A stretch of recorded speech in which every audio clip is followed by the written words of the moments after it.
오늘 하나님께서 우리에게 주신 구약 말씀은 창세기 41장 46절에서 57절까지의 말씀입니다. 구약 성경 64쪽입니다. 봉독하겠습니다. 요셉이 애굽 왕 바로 앞에 설 때에 30세라. 그가 바로 앞을 떠나 애굽 온 땅을 순찰하니 7해 풍년에 토지 소출이 심히 많은지라. 요셉이 애굽 땅에 있는 그 7년 곡물을 거두어 각 성에 저장하되 각 성읍 주위의 밭에 곡물을 그 성읍 중에 쌓아두매 쌓아둔 곡식이 바다모래 같이 심히 많아 패기를 그쳤으니 그 수가 한이 없음이더라. 흉년이 들기 전에 요셉에게 두 아들이 나되 곧 온의 제사장 보디베라의 딸 아스낫이 그에게서 낳은지라. 요셉이 그의 장남의 이름을 므낫세라 하였으니 하나님이 내게 내 모든 고난과 내 아버지의 온 집일을 잊어버리게 하셨다 함이요. 차남의 이름을 에브라임이라 하였으니 하나님이 나를 내가 수고한 땅에서 번성하게 하셨다 함이었더라. 애굽 땅에 7해 풍년이 그치고 요셉의 말과 같이 7해 흉년이 들기 시작하매 각국에는 기근이 있으나 애굽 온 땅에는 먹을 것이 있더니 애굽 온 땅이 굶주림에 백성이 바로에게 부르짖어 양식을 구하는지라. 바로가 애굽 모든 백성에게 이르되 요셉에게 가서 그가 너희에게 이르는 대로 하라 하니라. 온 지면에 기근이 있음에 요셉이 모든 창고를 열고 애굽 백성에게 팔세 애굽 땅에 기근이 심하며 각국 백성도 양식을 사려고 애굽으로 들어와 요셉에게 이르렀으니 기근이 온 세상에 심함이었더라. 아멘.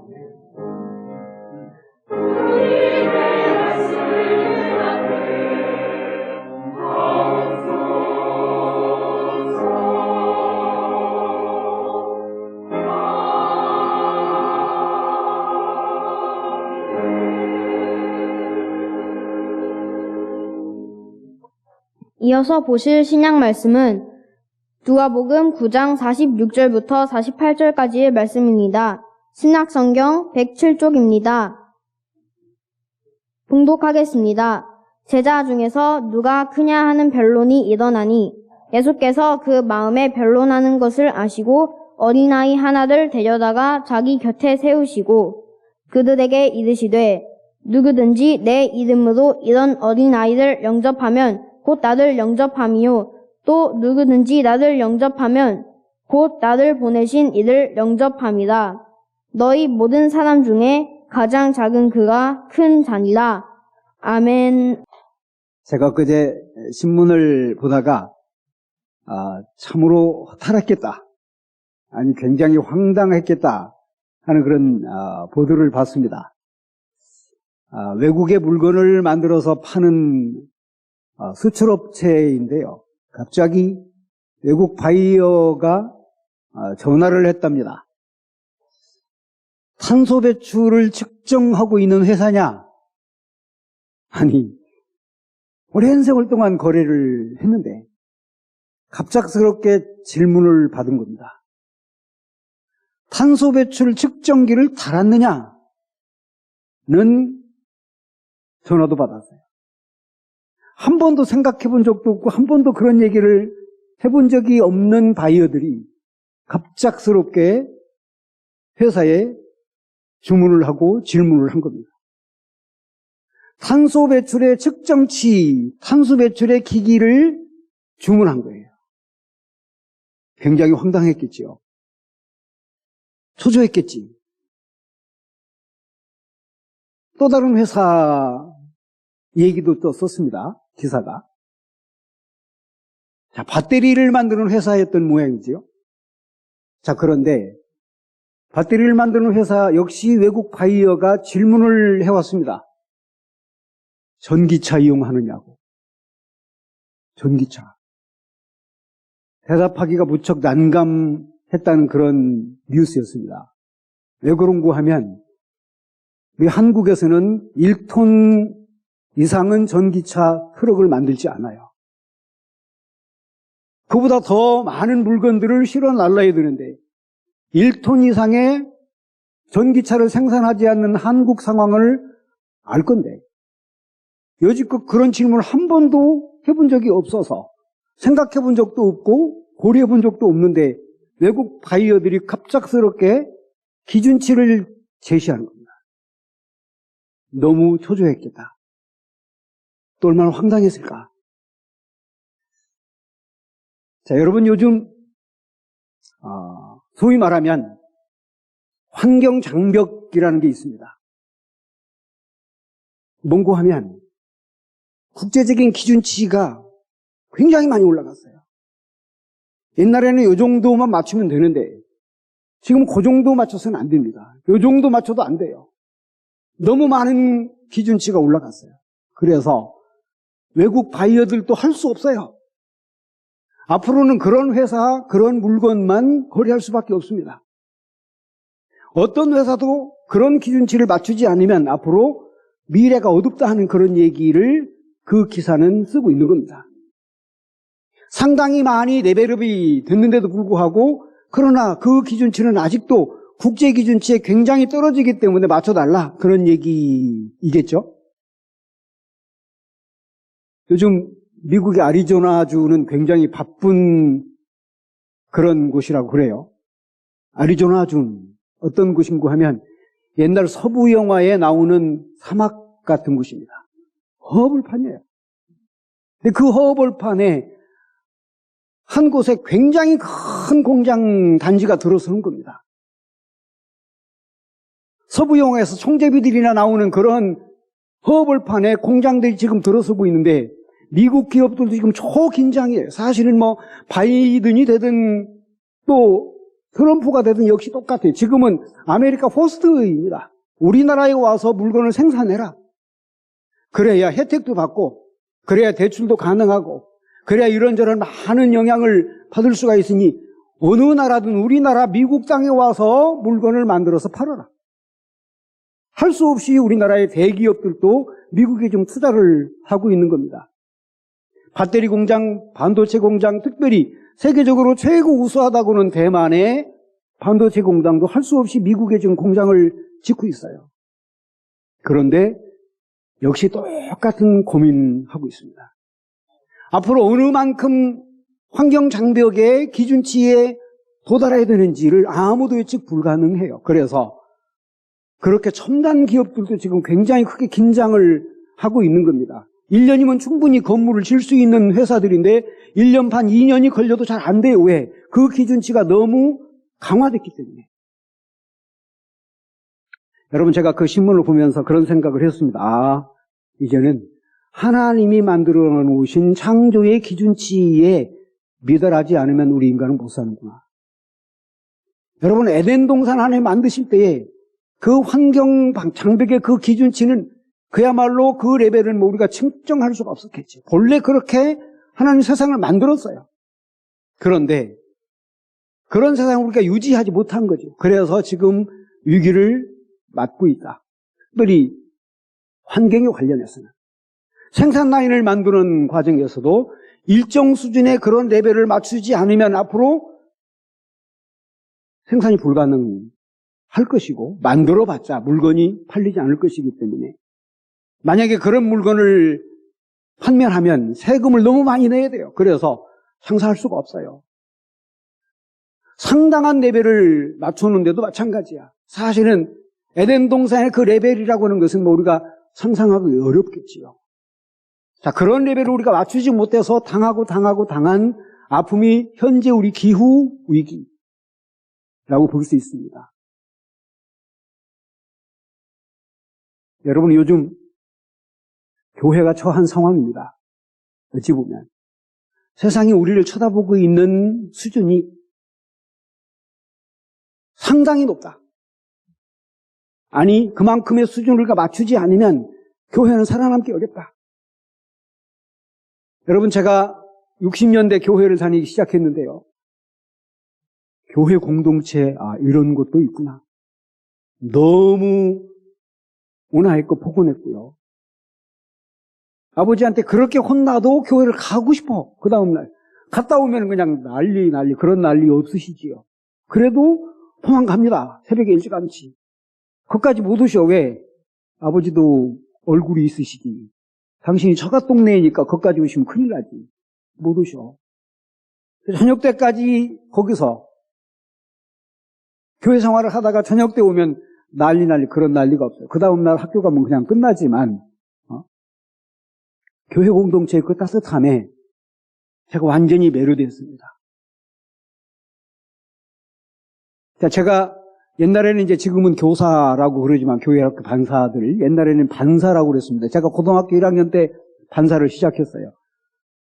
예배를 끝나고 점심을 먹고 2시에 시작하는 교회학교 반사를 하려면 집에 갔다 올 시간이 없습니다. 또 집에 가면 집에 못 와요. 이제 교회 아버지한테 혼나니까. 그래서 할 수 없이 못 가. 다 알으셔 동네 사람들이. 아니 교회 권사님들. 그래서 서로가 당신 집에 데려다가 밥 먹이느라고 정신이 없었어요. 그 따뜻함에 제가 매료돼서 교회 공동체에 계속 붙어 있다가 결국에는 이제 목사가 됐습니다만은 60년대, 70년대 세상에서 볼 수 없는 또 다른 공동체가 교회 공동체였어요. 그 레벨이라는 걸 말할 수가 없습니다. 어떤 사회에서 제가 어떤 곳에서 그런 공동체를 만나본 적이 없어요. 너무 아름다운 것이었고 너무 따뜻한 품이었고 교회 공동체가 바로 이런 곳이구나 하여 교회를 열심히 다니게 된 배경이고요. 제가 목사가 돼서 여러분들을 만나게 된 배경이라고 볼 수 있습니다. 그럼에도 불구하고 당시 교회 그 사랑의 공동체였지만 사실 우리 창세기의 말씀에 보면 우리 하나님께서 아담을 만드시고 그 도울 배필 하와를 만드셨다고 되어 있는데 사실은 그것이 하나님께서 제시하신 우리 인간 삶의 본연의 모습입니다. 삶의 가치 기준이죠. 사람은 서로 사랑하면서 살게 되어 있는 존재인 겁니다. 한 사람이 필요해서 또 다른 사람 만들었고 또 다른 사람이 필요해서 또 다른 사람이 만들었는데 그 만들어진 사람은 모두가 다 배필이었어요. 그것이 하나님이 천지를 창조하실 때 인간의 가치 기준이었어요. 사람은 이렇게 살아야 돼. 그 기본 원리가 바로 우리 기독교에서 말하는 사랑입니다. 더 넓이 말할 수가 없는 정말로 하나님께서 우리에게 주신 특별한 가치 기준. 사실은 지금 우리 교회는 60년대, 70년대, 80년대의 기준과 상당히 많이 멀어졌어요. 얼마만큼 멀어졌느냐? 그래서 세상 사람들 우리 교회에 대한 이야기를 잘 하지 않는 배경입니다. 그때 당시까지만 해도 상당히 많은 굉장히 높은 수준의 일종의 교회 공동체의 가치 기준을 유지했었습니다. 그러나 지금은 많이 다르다. 얼마만큼 다를까? 제가 어제 교회학교 교사들 교육하면서 예수님의 비유를 잠깐 말씀을 드렸습니다. 자, 예수님께서 이런 비유를 들으신 적이 있지요? 어떤 사람이 평생 살다가 죽어서 지옥을 갔습니다. 너무 힘들고 고통스러워요. 근데 하늘 위를 쳐다보니까 그렇게 편안한 공동체가 있을 수가 없다. 그래서 하늘나라를 향해서 외칩니다. 데려가 달라고. 근데 그 땅과 하늘나라와 이 지옥은 구렁텅이가 있어. 예수님 말씀이십니다. 깊은 구렁텅이가 있어. 갈 수도 없거니와 올 수도 없고. 그래서 그 지옥에 있는 사람이 하늘나라를 향해서 또 외칩니다. 손가락 끝에 물을 찍어서 내 혓바닥에 좀 떨어져 달라고. 갈 수도 없고 올 수도 없어. 교회학교 교사들에게 제가 드릴 말씀의 배경이 다름이 아닙니다. 지금 세상과 교회의 간극이 너무 멀어져 있어요. 갈 수도 없고 올 수도 없는 그러한 관계가 아닐까 싶습니다.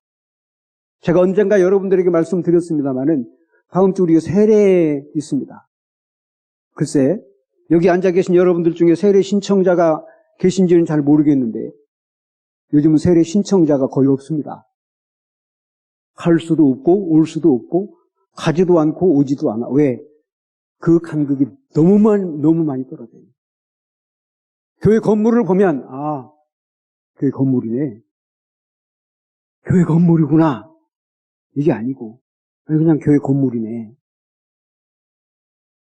우리 교회당 앞에가 지금 4차선이어서 굉장히 많은 차량들이 왕래합니다. 교회 건물이네 뭐. 그런 정도밖에는 지금 되지 않는 것입니다. 자, 상당히 오래전에 어떤 젊은 약사가 온양에 와서 목사들을 상대로 해서 교육한다고 오셨어요. 자, 젊은 약사가 목사들을 상대해서 하는 교육의 내용은 여기서 말씀드리기 좀 곤란한 얘기입니다만은 그 젊은 약사가 목사들을 상대로 교육을 하는데 성경 말씀을 그렇게 달달달하고 위차로 외울 수가 없어. 너무 감탄스러워서 누가 물었습니다. 어디서 다 배웠냐고. 그랬더니 교회 학교 다니면서 선생님이 가르쳐줘서 성경 말씀 열심히 외웠던 그 어렸을 때의 그 외움이 지금까지도 그대로 기억에 남는다고. 자, 그 청년이, 그 젊은 약사가 교육을 받을 때까지만 하더라도 교회가 급성장할 때입니다. 그런데 그가 사회인이 돼서 교회가 점점 계속해서 지금 다운되고 있어요. 무슨 얘기인고 하면 60년대, 70년대, 80년대까지는 그래도 교회 공동체에 대한 사람들의 애틋한 마음이 있어 찾아왔습니다. 그러나 지금은 교회 그냥 건물이네 뭐. 많이 알면 뭐하고, 많이 배우면 뭐하고, 성경을 달달달 외우면 뭐하고. 지식 수준은 상당히 높이 있는데 사실 우리 발이 못 따라가는 그런 현실을 얘기하고 있습니다. 오늘 본문 말씀, 예수님이 갑자기 어느 날 어린아이 하나를 세우시고 이 어린아이를 영접해야만이 세상에서 가장 큰 자라고 말씀을 하십니다. 사실은 이것 또한 굉장히 뜬금없는 얘기죠. 어느 날 갑자기 제자들이 보는 데서 어린아이를 번쩍 세워놓고 이 어린아이를 영접하는 사람이 곧 나를 영접하는 것이고 하나님이 영접하는 것이고 그래서 그런 사람이 가장 큰 자이고 왜 그런 말씀을 제자들이 하셨을까? 오늘 본문 말씀은 곧 우리들에게 주는 교훈이 그렇게 적지 않습니다. 아니, 우리 기독교인들이 가져야 될 기본적인 자세를 한마디로 딱 집어서 얘기하시고 계시다. 이런 어린아이를 영접한다는 뜻은 어린아이가 갈 곳이 없으니 너네들이라고 따뜻하게 품어주고 너희 품이 따뜻하면 어린아이는 또 너희 품을 또 찾을 것이고 하는 얘기를 지금 하시고 계신 겁니다. 어찌 보면 이 말을 듣고 있는 예수님의 제자들은 전염병이 걸렸어요. 어떤 전염병인고 하면 당신은 성전에서 어린아이들을 받아주지 않았습니다. 이해가 조금 안 되는 얘기죠. 사랑하는 내 자녀를 지금 데리고 예루살렘 성전에 갔는데 예루살렘 성전에서 어린아이들을 받아주지 않아요. 왜? 차별을 했어요. 아니, 어린아이는 성전에서 받아주지 않는 많은 그룹의 한 그룹에 지날 뿐이에요. 특별히 어린아이를 상대로 예수님이 말씀하셨을 뿐이지 당시 성전을 출입하지 못하는 차별받은 사람들이 굉장히 많았습니다. 우리 한국 교회가 세상 사람들에게 비춰진 모습은 혐오 그룹이요, 차별 그룹이요, 왠지 이질감이 느껴지는 그룹이야. 가고 싶지가 않아. 왜? 저들은 저들만의 세계가 따로 있어요. 예루살렘 성전은 그들만의 세계가 따로 있었어요. 그들만의 세계가 따로 있었기 때문에 아무나 출입하지 않았습니다. 아니, 못했어요. 아니, 예를 들면 어린아이는 당시 얼마만큼 구별됐었는고 하면 물건이었습니다. 이해가 되십니까? 내 사랑하는 자녀가 성전에 출입하는데 절대 할 수가 없어. 왜? 물건이니까. 그만큼 혐오의 대상이요, 그만큼 차별과 그만큼 구별의 대상이었어. 그러니 그 아이를 데리고 교회 성전에 간 부용들은 어떤 심정이었겠나? 충분히 감지가 되지요. 그런 사람들뿐만이 아니었겠지만, 하여튼 오늘 이 말씀은 그런 의미여서 예수님의 전염병이 걸린 제자들에게 누가 가장 크냐? 누가 가장 크냐고? 지금 너네들이 그런 말을 할 자격이 있는 거냐 하는 그런 얘기의 다름 아니라고 볼 수 있습니다. 사실은 조금 이해되는 부분이 없지 않습니다. 왜 그런가 하면 당시 누가 가장 크냐라고는 이런 변론과 경쟁을 했던 제자들은 어떤 상태였었는가 하면 바로 이 앞부분의 말씀에 보면 예수님은 굉장한 기적과 능력을 행사하셨습니다. 소위 말하면 오병이어지요. 조그마한 도시락 하나 가지고 5,000명을 먹이고도 남는 굉장한 큰 기적을 행사하신 바로 그 뒤입니다. 그러니 예수님 집에는 얼마나 많은 사람이 몰려오겠습니까? 또 다른 기적 사건이 있었는데 예수님이 산에 올라가셔서 기도하시는데 영광스러운 모습으로 변모했다는 소위 말하면 변모산 사건 직후입니다. 이 두 사건만 하더라도 예수님을 쳐다보는 세상 사람들의 눈은 그야말로 휘둥그레졌습니다. 사람들이 날마다 모여오시죠. 자, 그런 과정에서 예수님의 12 제자는 네가 큰 자리 갈까? 내가 큰 자리 갈까? 얼마 있으면 예수님이 세상의 정권을 잡을 것인데 그때 네가 큰 자리 갈까? 내가 큰 자리 갈까? 이런 논쟁과 그런 변론을 하고 있었다는 겁니다. 사실은 제가 전염병에 걸렸다는 말씀을 드렸는데 당시 예루살렘 성전에 있었던 제사장들이 그랬었습니다.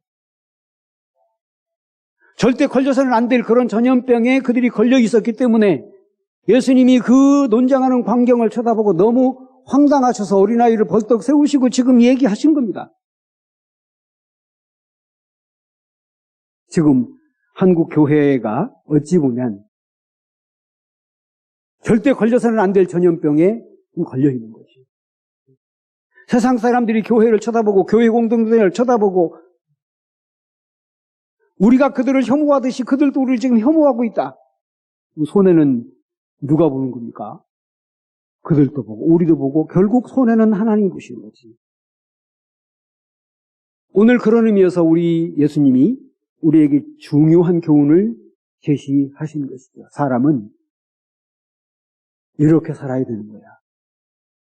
말씀을 이미 드린 대로 아담을 만드시고 배필 하와를 만드실 때 그 말씀의 의미는 서로 돕고 서로 품어주고 여러분 부부만이 그런 것은 아니고 교회 다닌 사람 모두가 다 역시 마찬가지일 것인데 교회만이 그런 것이 아니고 교회 공동체에 속해 있는 교인이라면 누구나 다 그런 마인드로 그런 생각으로 인생을 살아야 된다.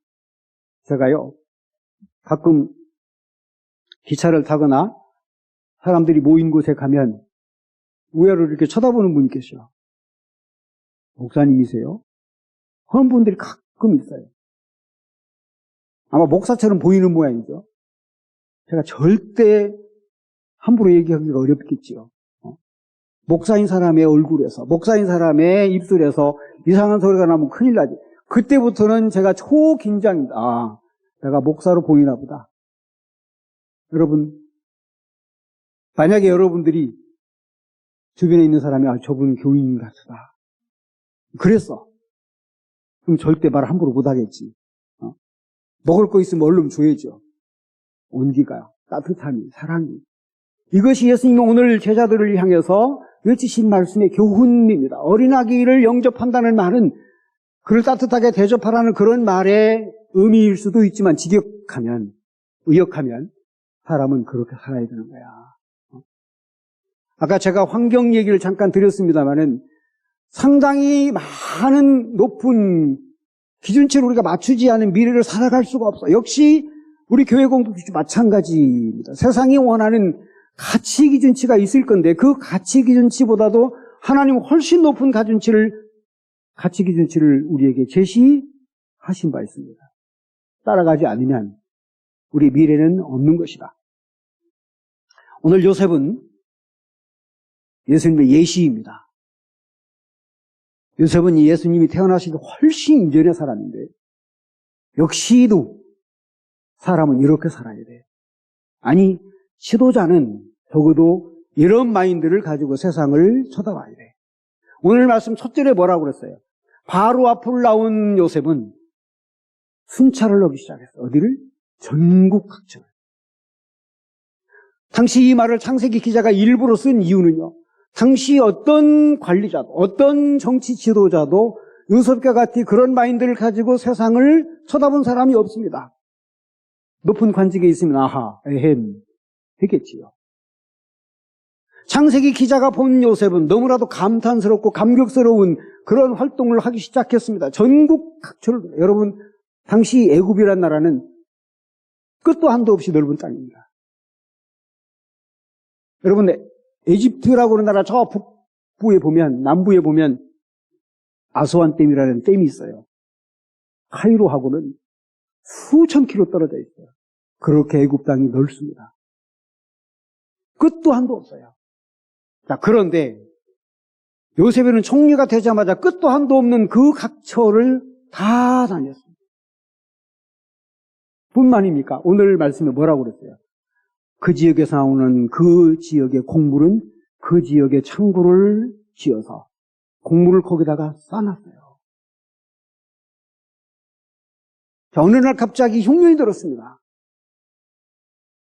수도의 모든 권력이, 모든 물건이 전부 다 집중되어 있다고 한다면 지역에 살고 있는 사람들이 기근을 해결할 방법이 없습니다. 요셉은 지혜로운 사람이라 이들이 넉넉히 이런 큰 어려움에도 불구하고 쉽게 극복할 수 있는 방법은 그 지역에 사는 곡물은 그 지역의 창고에 쌓아놔야 쉽게 사람들이 찾아올 수 있어요. 그들이 노예이든 아니면 지배를 받는 다른 부족이든지 간에 오늘 결론도 그랬습니다. 결국 기근이 들었습니다. 큰 위기를 맞았어요. 그래서 요셉은 창고를 엽니다. 수도에 있는 창고를 열었다는 얘기가 아니라 그동안에 각 지역에 지어놔서 곡물을 쌓아놓은 그 모든 창고를 한꺼번에 전부 다 열었어요. 그랬더니 각국의 부족들이 양식을 사갔다 하고 돼 있습니다. 다 굶어서 죽어야 되는데 옛날 같으면 요셉이 아니었으면 그런 생각을 가지고 그러한 가치 기준을 가지고 세상을 통치했다는 그런 얘기가 오늘 요셉의 이야기라고 볼 수가 있습니다. 우리 인생의 삶의 기준치를 우리들에게 잘 제시하고 있다. 기왕 내가 인생을 살 바에는 내 주변에 누군가가 나 때문에 배필, 보필을 받아서 따뜻한 품이 생기고 또 그래서 나만 잘 사는 것이 아니고 나 때문에 누군가가 행복하다면 그것이 요셉이고 그것이 예수님이고 그것이 우리 기독교인들, 그것이 교회 공동체고 지나가면서 아이고 뭐 교회 건물 또 하나 있지 뭐 있네. 여기 모종로 110번에 온양교회가 그냥 있네 뭐가 아니고 온양교회네, 교회네. 제가 새벽에요 가끔 새벽기도를 마치고 밖에 나가보면 우리 교회 앞마당에 기도하는 손이 있습니다. 지나다니는 사람들이 가끔 거기 와서 기도하고 가곤 해요. 흐뭇해요. 야, 와서 기도하고 가는구나. 아, 교회네 뭐가 아니고 교회네. 앞으로 우리 교회가 들어야 될, 세상 사람들로부터 들어야 될 말이죠. 안타까운 것은 마가복음 기자가 이런 얘기를 씁니다. 마가복음 8장, 9장, 10장에서 계속해서 씁니다. 예수님이 사람들을 향해서 당신의 순환 예고를 3번 하셔. 나 얼마 안 있으면 사람들한테 잡혀갈 거야. 매 맞을 거야. 죽을지도 몰라. 당신의 순환 예고를 3번 했다고 돼 있어요. 그런데 8장에서도 그렇고 9장에서도 그랬고 10장에서도 똑같았는데요. 그 순환은 예수님이 엄청 큰 기적을 행사하셨거나 또 이런 교훈의 말씀을 통해 사람들에게 크게 각성을 시켰던 바로 그 다음에 하시는 말씀이에요. 오병이어의 행사를 큰 기적을 행사하십니다. 그래서 사람들이 인산인을 이뤘는데 제자들을 모아놓고 나 조금 있으면 고난당할 거야.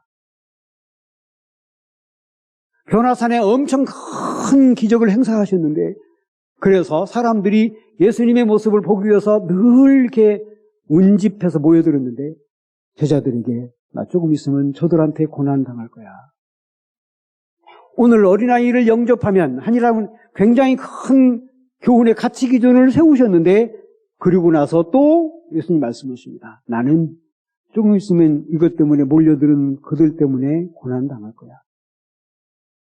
무슨 얘기를 하시고자 하셨는고 하면 사실은 우리 예수 믿는 것이 외롭지요. 힘들지요. 어렵지요. 또 예수 믿고 그대로 산다는 자체가 굉장히 힘들고 어렵습니다. 예수 믿는 사람들 사실은 어찌 보면 외롭고 쓸쓸한 사람들이죠.